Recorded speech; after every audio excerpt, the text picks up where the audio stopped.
But what if ISIS would ever target America on American soil? I asked a former NCIS special agent who was speaking here in eastern Idaho recently. Robert McFadden is my person of interest tonight. Believe as they believe or suffer the consequences.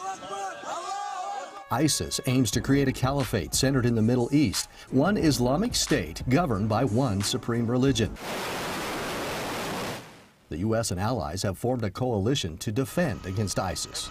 This is not something that is going to be solved overnight. But critics say it will take a lot more to defeat ISIS. Airstrikes alone are not going to do this. Former NCIS Special Agent Robert McFadden says there is more to it than just defeating ISIS as it stands today. I'm confident we and the allies will degrade and work toward destroying the physical entity of ISIS. Say the same thing for Al-Qaeda.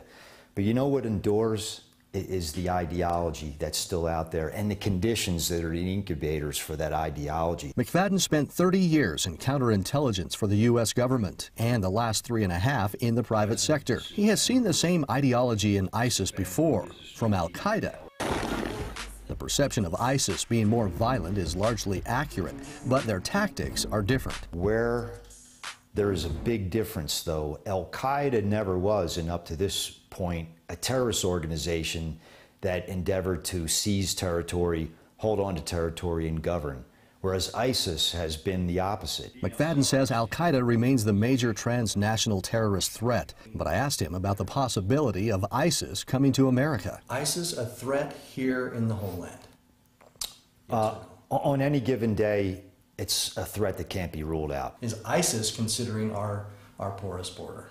Well, I don't have any information specifically, intelligence that I've heard about, read about from various sources on that it's considering infiltration operations either from the south or from the north border. McFadden says there are other more efficient and easier ways to get into the U.S. to do bad things. Easier would be tapping into someone with a current U.S. passport or visa, or encouraging others to act out violently. Not that U.S. intelligence would ever rule out that it may try to do border infiltration operations, but when you talk about the logistics, language barriers, and other impediments, it's probably less likely than the other scenario where a fighter from the U.S. having gone over there, received training, and has a U.S. passport would be dispatched. McFadden says the mentality of ISIS stems from these factors: religious extremism, poor or failed governance, area awash with weapons, and little to no alternative for young men when it comes to jobs and education. These are the underlying factors that are the fuel. But the real question? Hey, on any given day, I don't care if it's New York or Idaho, what's the threat? Are these guys coming after us? And well, no, right now. That's really not at all the situation. But Idaho does contain one possible single target. When you have the word nuclear involved, that's always one of those very dramatic, very important and potential targets for a terrorist group. But again, from the intelligence community, from my experience, you go on history, trends, modus operandi, capability, intention, and intelligence that comes from various sources.